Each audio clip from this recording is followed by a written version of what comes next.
Welcome to Declassified. I'm Nathaniel Shepard, your host on behalf of author Daniel P. Douglas. In this series, we reveal real Cold War secrets and excavate the classified details your government hoped you'd never discover. And here we go. Broken arrows, when America kept losing nuclear bombs and the Albuquerque cow that died in the process.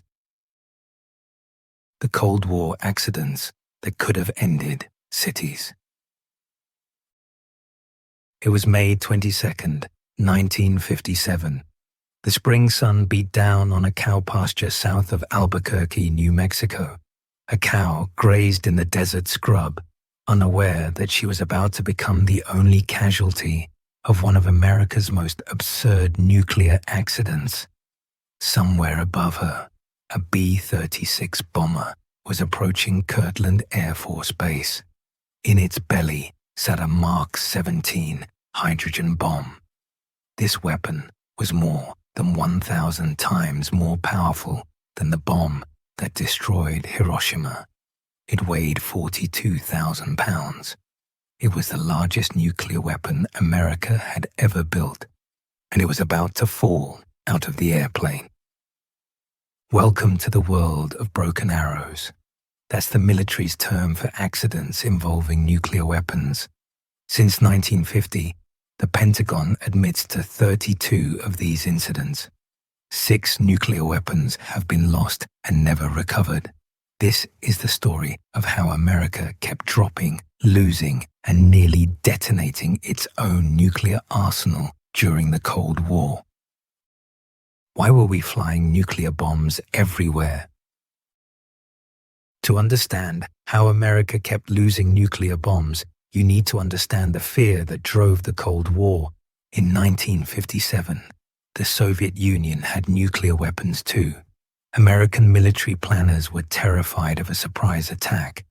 They worried that Soviet bombers could destroy our air bases before we could respond. If our planes were on the ground when the bombs fell, we couldn't strike back, and if we couldn't strike back, the Soviets might be tempted to attack first.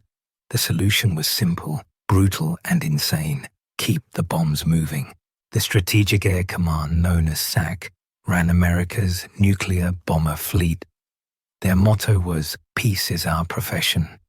Their actual profession was preparing to destroy the Soviet Union at a moment's notice.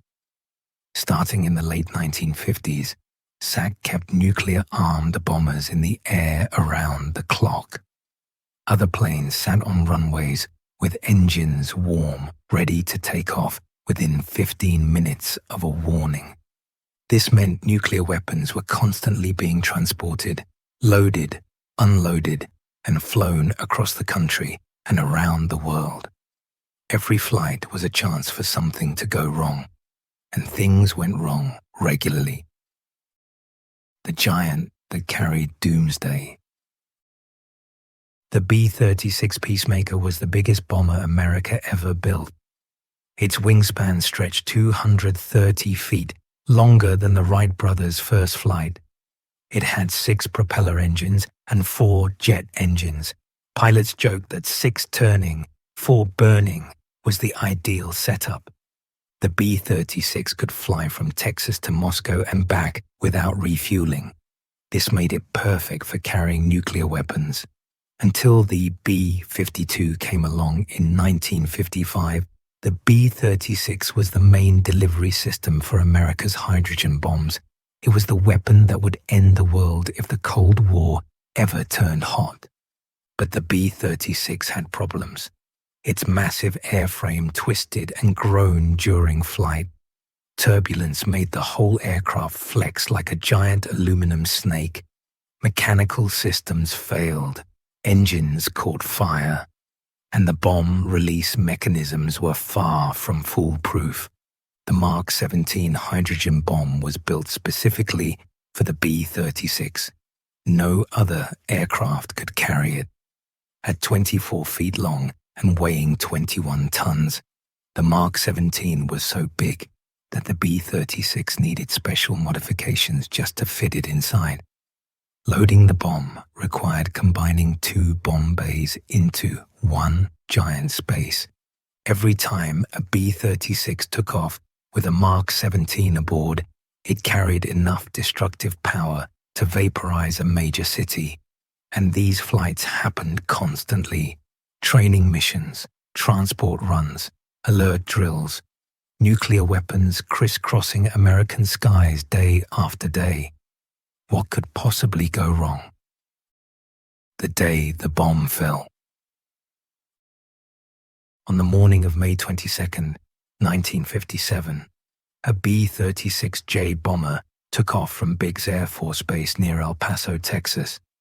The mission was simple: transport one Mark 17 hydrogen bomb to Kirtland Air Force Base in Albuquerque. The weapon needed its fusing system replaced at the nearby Los Alamos Weapons Lab. Major Donald Herron commanded the aircraft. Captain Richard Meyer, a 15-year veteran pilot, flew the plane. 20 people were aboard, including the regular crew and several others hitching a ride or logging flight hours.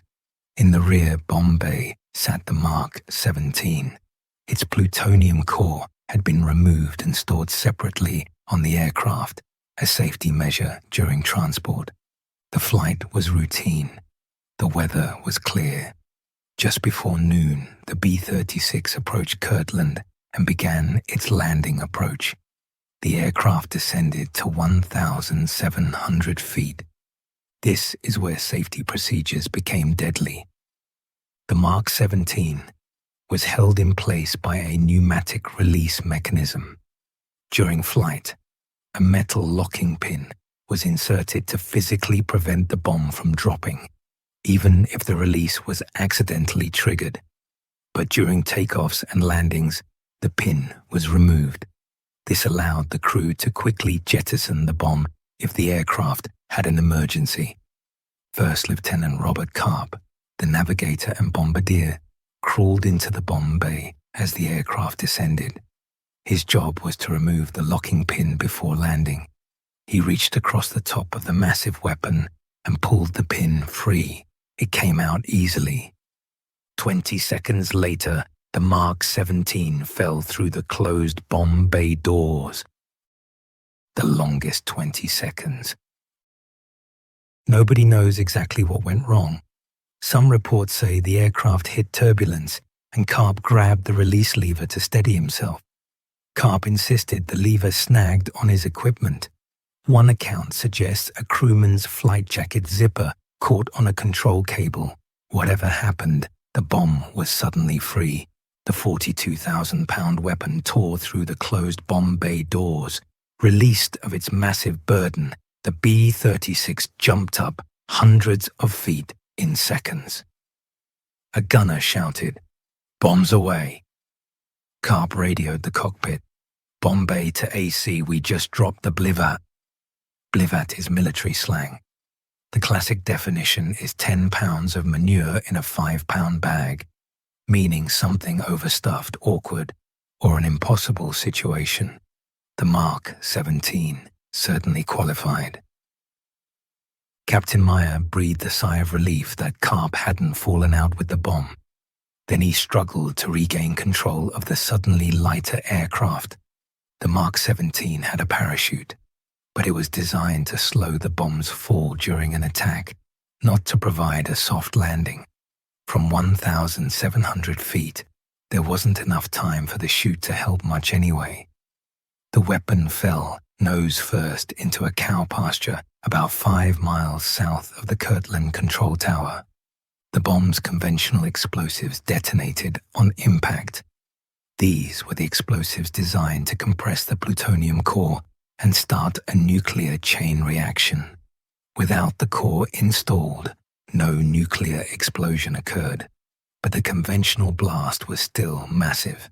It blew a crater 12 feet deep and 25 feet wide. Fragments of the bomb flew nearly a mile in every direction. The only casualty was a cow that had been grazing nearby. She became the first, and hopefully last, victim of an American hydrogen bomb. The story nobody told. The Air Force moved fast. Within hours, teams secured the crash site. They collected bomb fragments, some of them radioactive. The contaminated soil and debris were quietly removed.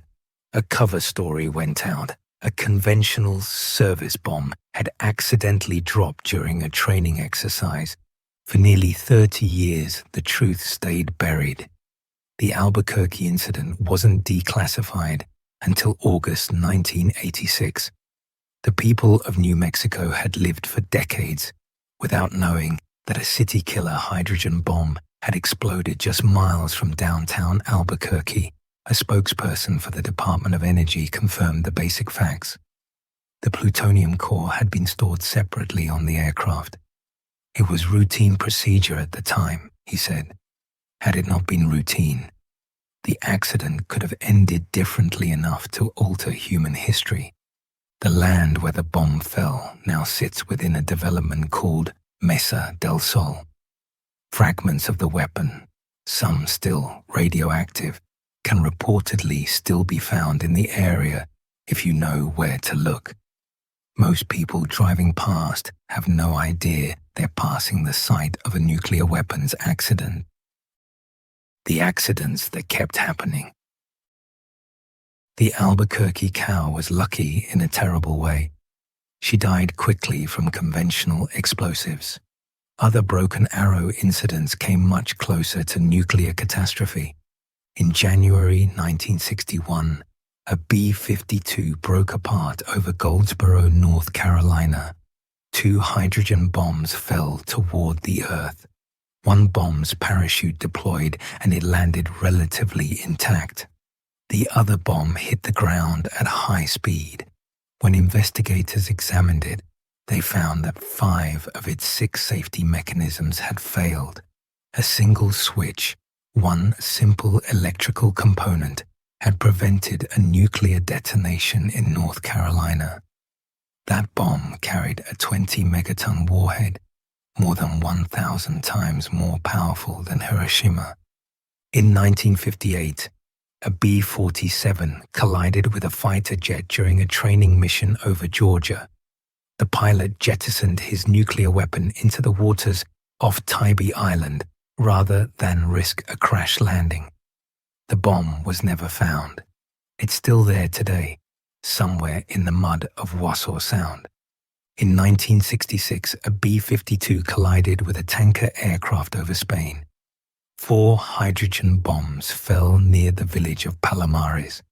2 of the bombs' conventional explosives detonated, spreading plutonium contamination across farmland. The 4th bomb sank into the Mediterranean Sea and wasn't recovered for months. In 1968, another B-52 crashed near Thule, Greenland. Fire from the crash burned through the aircraft and the 4 nuclear weapons aboard. Plutonium scattered across the ice. Cleanup crews removed nearly 250,000 cubic feet of contaminated snow, ice, and debris. In 1980, an Air Force repairman dropped his socket wrench while doing maintenance on a Titan II missile in Damascus, Arkansas. The wrench fell 70 feet and punctured the missile's fuel tank. 8 hours later, the missile exploded, killing 1 airman and injuring 21 others. The nuclear warhead was ejected from the silo but did not detonate. The impossible math of nuclear safety. The Pentagon officially counts 32 Broken Arrow incidents between 1950 and 1980. But declassified documents from the Defense Atomic Support Agency show hundreds more accidents that didn't make the official list. The true number of nuclear close calls during the Cold War may never be known.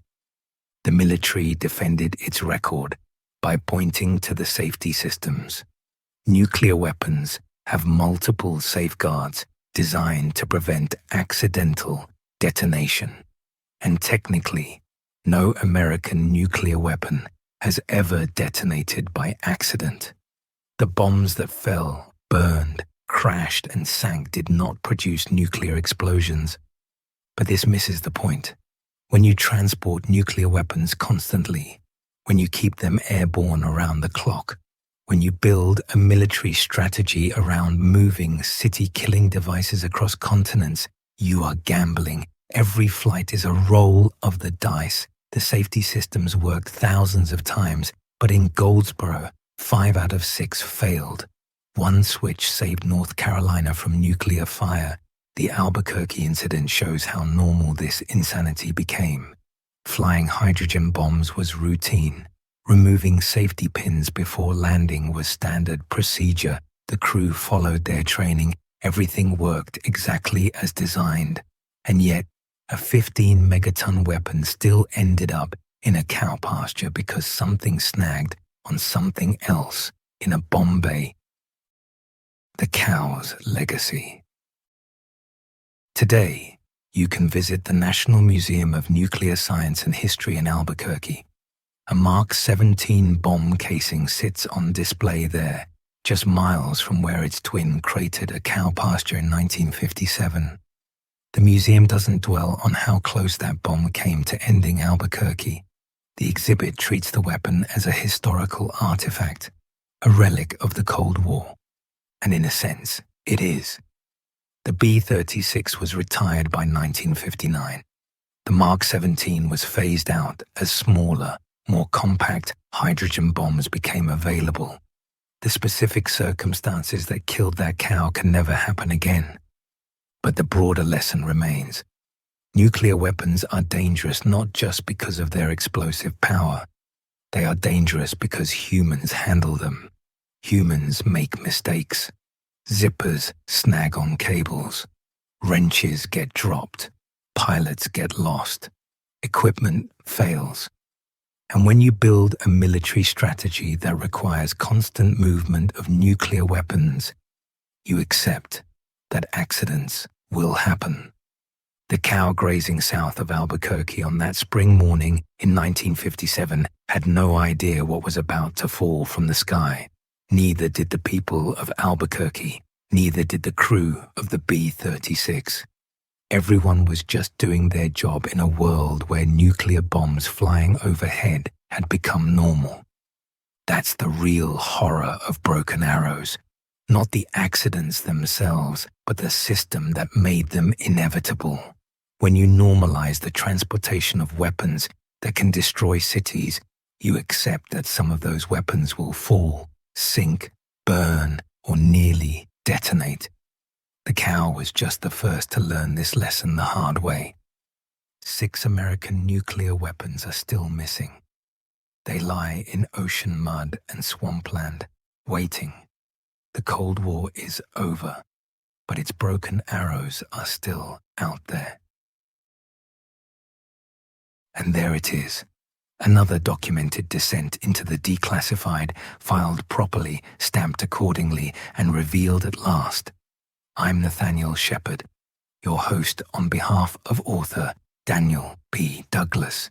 Be sure to check out Daniel's Substack, The Intelligence Bulletin from author Daniel P. Douglas, for other podcast series, written articles, and links to all of his books. Thank you for listening.